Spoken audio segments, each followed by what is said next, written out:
नमस्कार. आजच्या या प्रथम वर्षाच्या ह्या लेक्चरमध्ये मागच्या लेक्चरमध्ये आपण प्रशासन म्हणजे काय हे त्या ठिकाणी समजावून घेतलं.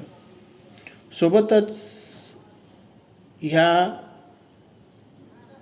प्रशासन त्याचे स्वरूप कसे आहे ह्या बाबी त्या ठिकाणी प्रशासनाच्या संदर्भामध्ये आपण समजावून घेतलं. त्यामध्ये प्रशासनाबाबत असणारे विविध व्ह्यूज दृष्टिकोन जसे की व्यवस्थापकीय दृष्टिकोन, सर्वव्यापी दृष्टिकोन ह्या बाबी आपण मागच्या लेक्चरमध्ये बघितल्या. आज आपण लोकप्रशासन म्हणजे काय हे या ठिकाणी बघणार आहोत.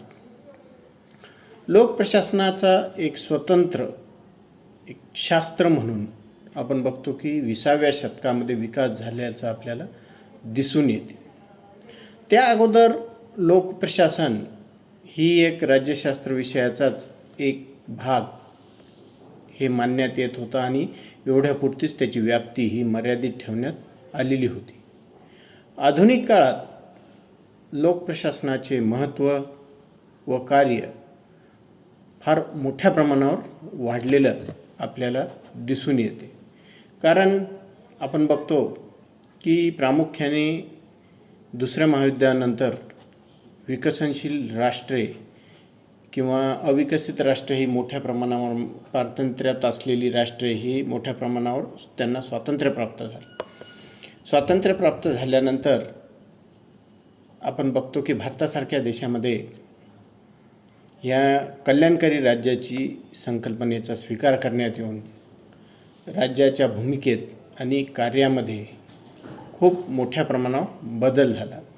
पूर्वीचं असणारं पोलिसी राज्य जे आता एक जनकल्याणकारी राज्य म्हणून उदयास आलेलं आपल्याला दिसून येते. त्यामुळे राज्याच्या कार्याची अंमलबजावणी करणारे जे लोकप्रशासन आहे त्याची ही व्याप्ती अमर्याद अप्रत्यक्षरित्या मोठ्या प्रमाणावर वाढलेली आपल्याला दिसून येते.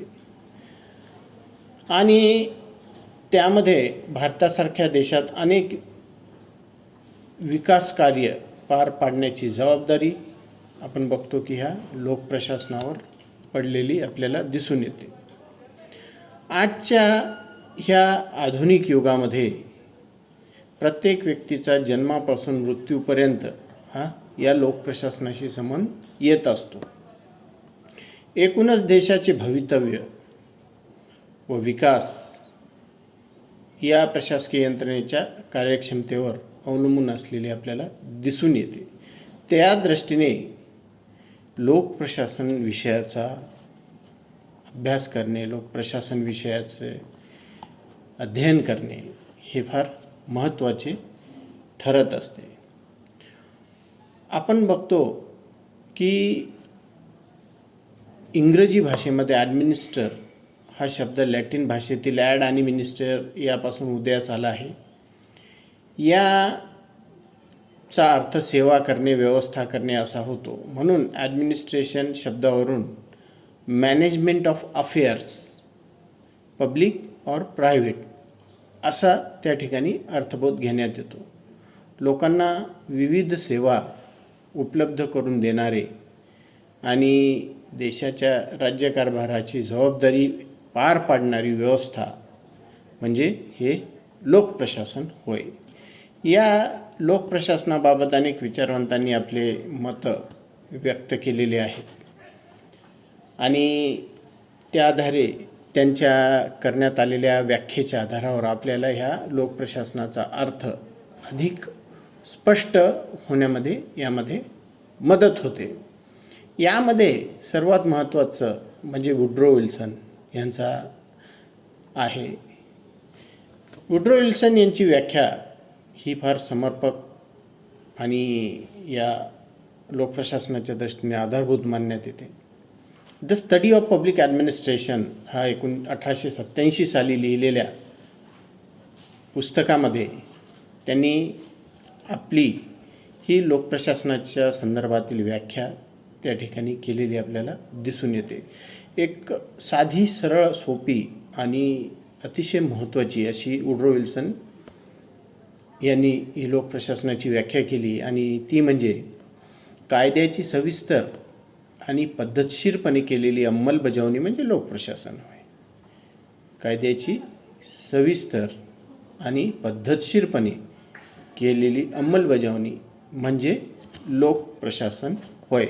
अतिशय सोप्या भाषेमध्ये त्यांनी त्या ठिकाणी या लोकप्रशासनाची व्याख्या ही केलेली आहे. सोबतच एल डी व्हाईट